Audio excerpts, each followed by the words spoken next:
PV. അൻവറിന്റെ രാഷ്ട്രീയ party രൂപവത്കരണവും കെ.ടി. ജലീലിന്റെ തിരഞ്ഞെടുപ്പ് രാഷ്ട്രീയത്തിൽ നിന്നുള്ള വിരമിക്കൽ പ്രഖ്യാപനവും വളരെ കരുതലോടെയാണ് മുസ്ലിം ലീഗ് നോക്കിക്കാണുന്നത്. പി.വി. അൻവർ എം.എൽ.എ CPM-നു നേരെ ഉന്നയിച്ച ആരോപണങ്ങൾ ഏറ്റെടുക്കുമെങ്കിലും അദ്ദേഹത്തെ പാർട്ടിയിലേക്ക് ക്ഷണിക്കില്ല എന്നായിരുന്നു ലീഗിന്റെ ആദ്യം മുതലുള്ള നിലപാട്. എന്നാൽ അൻവർ സ്വന്തമായി പാർട്ടി ഉണ്ടാക്കി രംഗത്തെത്തിയാൽ പിന്തുണയ്ക്കുന്നതിൽ തെറ്റില്ലെന്ന് ലീഗ് നേതൃത്വത്തിനിടയിൽ അഭിപ്രായമുണ്ട് എന്നാണ് പുറത്തുവരുന്ന വിവരങ്ങൾ. ലീഗിന്റെ ശക്തനായ പ്രതിയോഗിയായിരുന്ന അൻവറിനെ ഇപ്പോൾ CPM-നെതിരായി മലപ്പുറം ജില്ലയിൽ ഉപയോഗപ്പെടുത്താവുന്ന ആയുധം എന്ന നിലയിൽ പരിഗണിക്കുന്നതിൽ തെറ്റില്ല എന്നാണ് ഒരു വിഭാഗം നേതാക്കൾ കരുതുന്നത്. പാർട്ടി ഉണ്ടാക്കിയാൽ അൻവറിന്റെ നയപരിപാടി നോക്കി തീരുമാനമെടുക്കുമെന്ന അഖിലേന്ത്യാ ജനറൽ സെക്രട്ടറി PK കുഞ്ഞാലിക്കുട്ടിയുടെ പ്രതികരണവും അളന്നു തൂക്കിയുള്ളതാണ്. CPM ബന്ധം ഉപേക്ഷിച്ചപ്പോൾ ഇടതു സ്വതന്ത്രനായിരുന്ന മഞ്ഞളാംകുഴി അലിയെ മുസ്ലിം ലീഗ് ഏറ്റെടുത്തിരുന്നു. മങ്കട മണ്ഡലത്തിൽ ലീഗ് പിന്തുണയോടെ മത്സരിച്ച അലി പിന്നീട് ലീഗിന്റെ ഭാഗവുമായി. പക്ഷേ അലിയെ പോലെ പാർട്ടിക്ക് വഴങ്ങുന്ന ആളല്ല അൻവർ എന്നതാണ് പ്രശ്നം.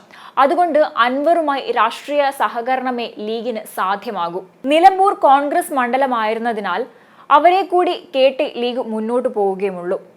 തിരഞ്ഞെടുപ്പ് രാഷ്ട്രീയം മതിയാക്കിയെന്നറിയിച്ച കെ.ടി. ജലീൽ CPM ബാന്ധവം ഒഴിവാക്കില്ലെന്ന് പറഞ്ഞെങ്കിലും മുസ്ലിം ലീഗുമായി സഹകരിക്കാൻ തയ്യാറായാൽ സ്വീകരിക്കുന്നതിൽ നേതൃത്വത്തിന് എതിർപ്പില്ല.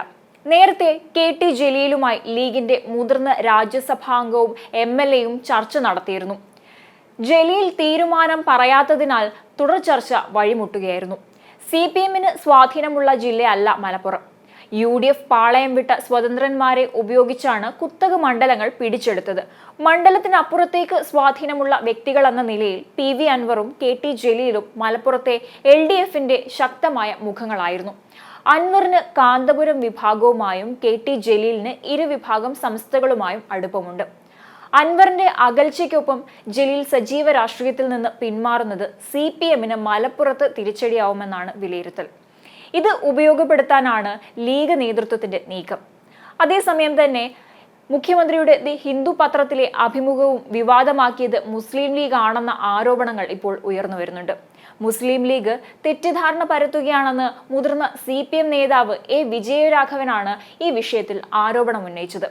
ഇടതുപക്ഷത്തിന് മുസ്ലിം വിഭാഗത്തിന്റെ വലിയ പിന്തുണയുണ്ട്. തെറ്റിദ്ധാരണ പരത്തി അതില്ലാതാക്കാനാണ് ശ്രമമെന്നാണ് അദ്ദേഹത്തിന്റെ പക്ഷം. മുസ്ലിം വോട്ട് ബാങ്കാണ് ലീഗ് ലക്ഷ്യമിടുന്നതെന്നും അദ്ദേഹം ഈ വിഷയത്തെ വിലയിരുത്തുന്നുണ്ട്. മുസ്ലിം സമുദായത്തിൽ തെറ്റിദ്ധാരണ ഉണ്ടാക്കാൻ മുസ്ലിം ലീഗ് ശ്രമിക്കുകയാണ്. തദ്ദേശ നിയമസഭാ തിരഞ്ഞെടുപ്പ് ലക്ഷ്യമിട്ടാണ് ലീഗ് ഇത് ചെയ്യുന്നതെന്നും വിഷയങ്ങളെ വർഗീയമായി ചിത്രീകരിക്കാനാണ് ശ്രമിക്കുന്നത് എന്നിങ്ങനെയുള്ള ആരോപണങ്ങളാണ് വിജയരാഘവൻ ഉന്നയിച്ചിരിക്കുന്നത്.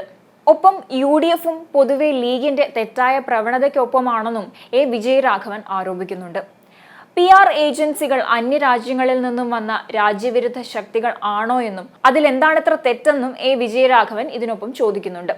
മലപ്പുറം എന്നാൽ മുസ്ലിം ലീഗ് മാത്രമല്ല, മലപ്പുറത്തെ വർഗീയമാക്കുന്നത് സമൂഹത്തിന് ഗുണം ചെയ്യില്ല എന്നും പി.വി. അൻവർ മുസ്ലിം ലീഗിന്റെ പിൻപാട്ടുകാരനാണെന്നും പി.വി. അൻവറിന്റെ താല്പര്യം വേറെയാണെന്നുമാണ് വിജയരാഘവൻ കുറ്റപ്പെടുത്തിയത്.